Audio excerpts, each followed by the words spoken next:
A good number of the forest owners I've met with over the years are ready to take an active role in stewarding their forests, but aren't sure where to begin. Others have a pretty good idea of what they want for their forests in the long term, but would like assistance sorting through the management options that will get them to that place.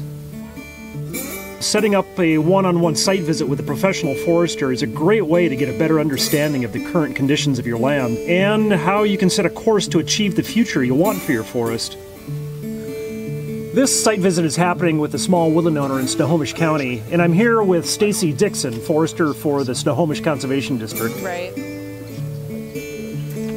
Site visits typically last about an hour, and the first thing I do is try to learn a little bit about the history of the forest, what management the landowner has done in the forest so far, if any, and what the landowner's goals are. Do they want the forest to be a long-term source of revenue, or at least pay for its own management? Are they interested in improving wildlife habitat in the forest, or improving long-term carbon storage? Do they have any specific concerns or questions about their forest health, like whether there are pockets of disease, or whether there's risk of fire?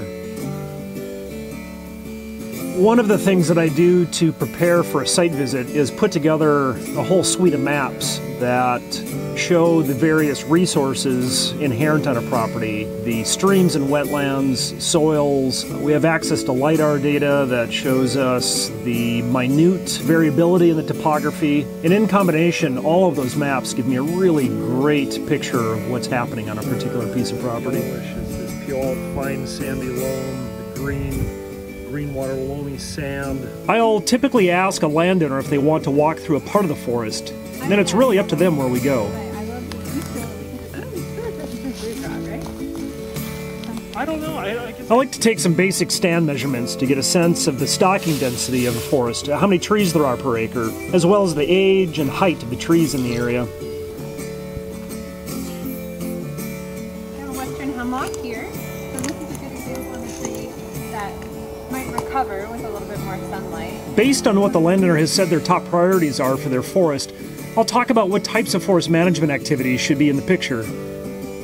For a stand of this age, I think that's a really high stocking density, and we corroborate that. If their younger forest is dense and overstocked, and their goal is to improve the overall health of the forest and set it up to generate timber revenue in the future, I might recommend starting out with a pre-commercial thinning to take out the weak and suppressed trees, leave more light, nutrients, and space for the remaining trees to grow bigger. You know, if you'd thin, say, right around here, you would have struck that balance between, still putting on good annual growth, but also, higher value timber, higher value lumber. Thinning is an important strategy for increasing the water availability of the remaining trees and making sure those trees have sufficient resources with the changing climate ahead.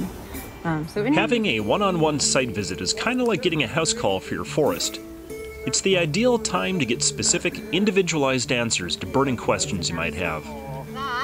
I see it's just teeming with potential, the way I look at it. I've been accused of being a chronic optimist more than once.